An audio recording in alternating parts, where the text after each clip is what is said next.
everyone. Today's topic is the impact of globalization. For that, I'm going to share my screen with you. Please pay attention to this video because it is going to help you to understand what globalization will explain the impacts of globalization. The evidence of globalization is everywhere, but it is important to recognize that not everyone is in favor of it.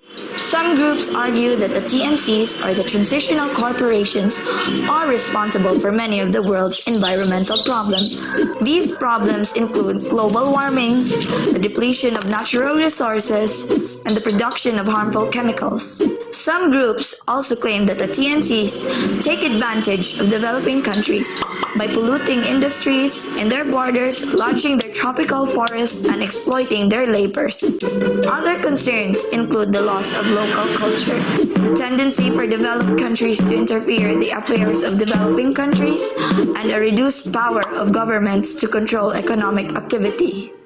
However, there are people who support globalization and suggest it benefits individuals in the global community. The corner of the globalization claimed that it results in faster economic growth, quicker access to new technology, cheaper imports, and greater competition. Supporters of globalization argue that the globalization will make the world economy more efficient and will continue to create hundreds of millions of jobs, mainly in developing countries.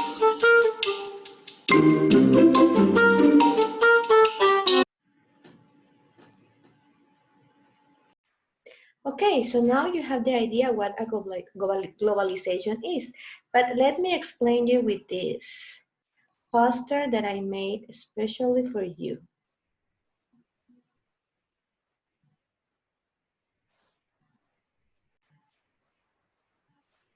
Okay, so here it is. The impact of globalization. Let's begin with the vocabulary. Number one, globalization.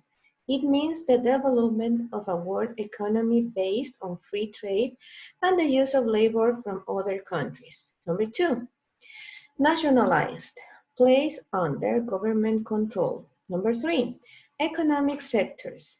It means subdivisions of the economy like agriculture, manufacturing, and service.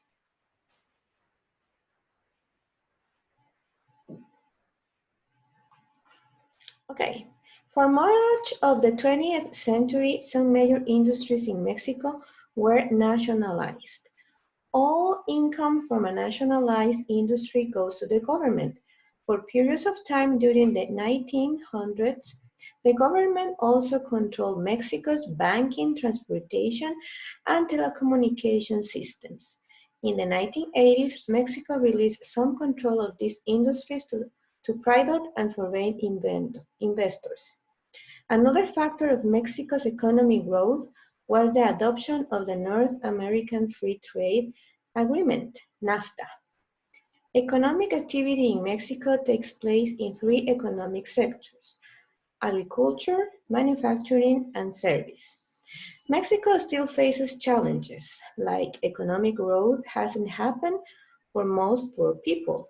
Number two, many Mexicans have a difficulty to find work, so they have to migrate to the United States.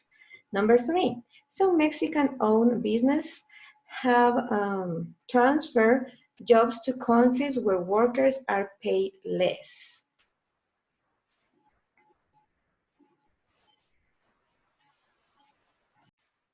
Okay, guys, so you can find this topic on your book on page 128, the impact of globalization. Remember that you can push this button up here and listen and follow the reading. For today's activity, I will need you to go to page 129. And here is the activity. You have to copy these questions, the data lab, okay? Copy them on your notebook, answer them, then take a picture or scan your work and please upload it in Classroom of Cloud Campus. I will see you soon. God bless you.